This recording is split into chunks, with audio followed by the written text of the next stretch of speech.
Hello, future client. My name is Brandon Hoffman, and I own the Hoffman Group, and we look forward to helping you purchase your next home. So, there's a couple of things we have to do for you to become a client, which is a legal term in South Carolina.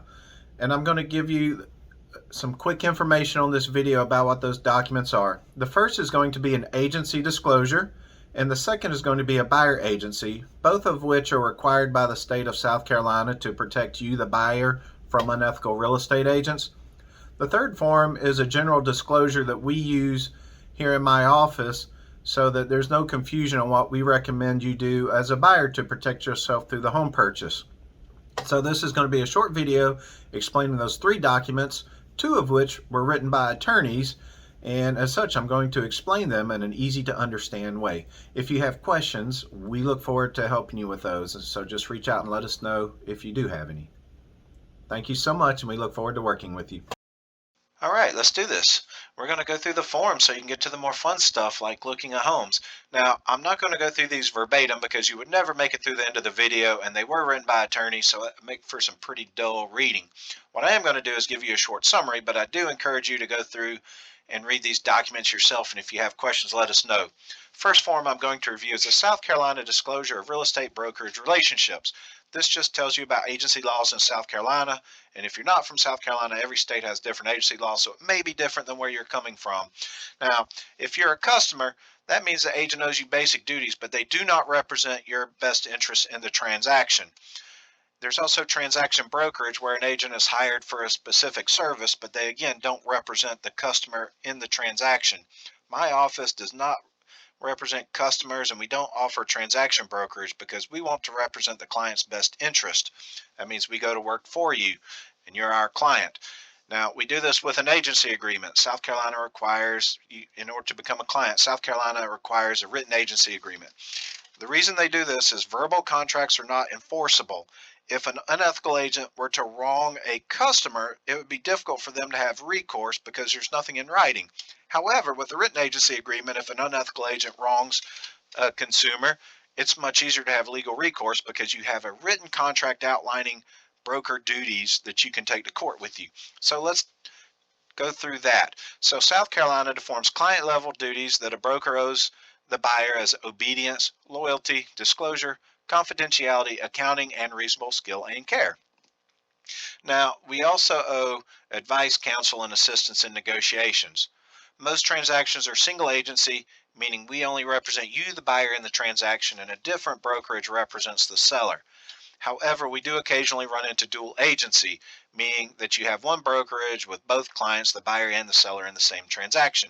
There's two forms of dual agency. The first is disclosed dual agency. That means you have one agent representing the buyer and the seller, and since you can't take sides, you need to remain neutral. Essentially, the agent becomes a mediator in disclosed dual agency. The only advantage to dual agency is, as an agent, I know exactly what's happening with the other side, and it helps me get through the transaction. Don't necessarily love it. The second thing is going to be designated agency. Much better. That means you have different agents within the same brokerage. One agent's working with the buyer, one agent's working with the seller, and they continue to work for their client under the same broker in charge. Personally, have no issues with that. However, it's your choice if you want to enter dual agency or if you want to remain a customer and become a client. Of course, you're going to want to become a client so that we're required by law to represent your best interest. Of course, we would do that anyway, but it's always better to have it in writing so everyone is protected. So that is the agency disclosure. You're going to sign this form, and you'll notice this is not a contract. This is not an agency agreement. This is a simple disclosure form. You're acknowledging that we went through it with you. You're going to sign that, and then we're going to go to the buyer agency agreement. So real quick, before I get into the buyer agency, I want to go over our service guarantee. We realize if you don't know us, you're not certain we're going to be a good fit, you're not certain how we're going to work, to let you know that you do have an easy exit agreement with us. If we're not meeting your expectations, then let us know and give us a chance to fix it. If we can't fix it and start meeting your expectations, we will actually release you from the buyer agency through our service guarantee. And I can tell you a lot of agents are not willing to put that in writing, but we are, because we want our clients to be satisfied. All right, and here we are with our exclusive right to buy buyer agency contract. A lot of this is very repetitive from our agency disclosure that we just went through. So here's your summary. Again, I encourage you to read through. Let me know if you have questions. First of all, you are hiring Keller Williams Columbia for the purpose of helping you purchase your property, where we are going to represent your best interest in the transaction, and the buyer agrees to inform us of anything that affects your ability to purchase the home, and everyone's going to initial the bottom of the page. Page 2 of the buyer agency begins with compensation of broker. This section simply outlines how we get paid. We're going to be using section A, which says if you buy a home, we get paid. If you don't buy a home, we don't get paid. You don't owe us anything. Now, if you buy a property that's listed on MLS, we'll receive the co-broke from MLS. However, if you find a for sale by owner you're interested in, it's important that you give us the address and allow us to make first contact to see what they're willing to compensate us for. That way we don't have any issues. Uh, when I have a buyer that occasionally doesn't want to sign one of these, it's usually because they're unethical and they know they would cut us out given an opportunity. I'm going to assume you're not that way because we make a commitment to you with our time and knowledge to help you purchase a home. We just ask you to make this one simple commitment back to us. Moving on, we skip B because that's service fees or retainer fees, which we don't charge. So section 6 is term of agency because every contract has to have a start date and an end date. So here it is. And number 7 is a disclosure that number 1, we went through agency disclosure, so you would initial there. Number 2, if dual agency or designated agency comes up, we're going to disclose it to you up front, and you're going to agree to proceed or not proceed under dual agency. If you choose not to proceed, then we'll discuss an exit from the agreement so you can move forward without dual or designated agency.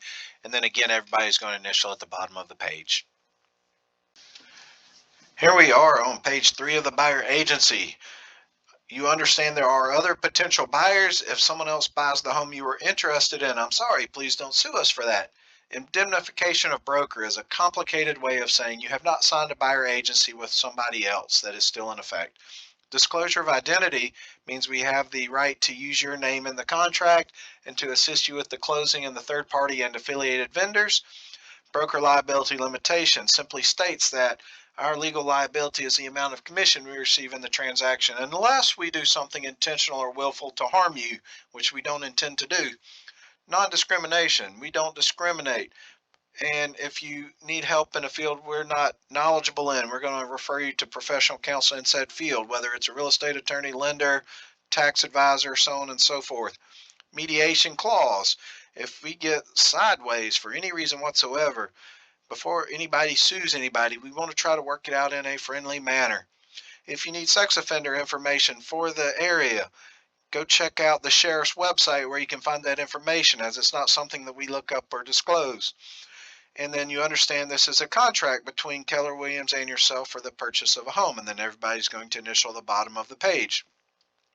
The last page is stating that you're going to get a copy of this. It's going to be a digital copy most likely, and you understand, and this is an important one, a lot of sellers now have video and audio equipment in their home. Do not say anything in the home that you would not want the seller to overhear.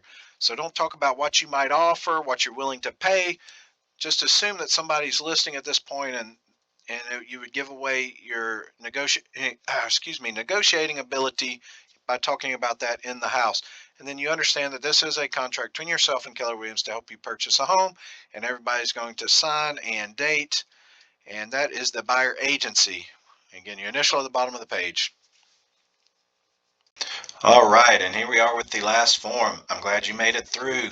This is the boring part, and as soon as I'm done with this, we get to the fun stuff like finding homes, looking at homes, and making offers on homes.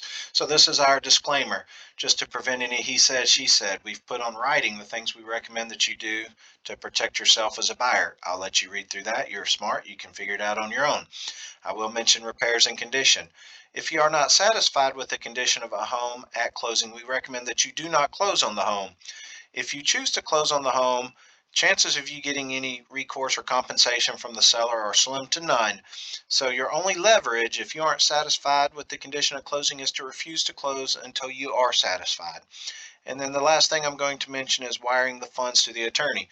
It's important that you verify the account before you wire any funds. If you send funds to a fraudulent account, it is gone. You will not see that money again. So the way you do that is when you receive the wire instructions, you want to make sure that email wasn't hacked. You're going to look up the attorney's phone number. You will call the attorney's office. You will speak to someone in the attorney's office and have them verify the account number you received on your wire instructions, at which point it is safe to wire the funds. All right, we look forward to working with you. Thanks for making it through the videos. We're excited. If you need something, call us. But now let's get to the fun stuff.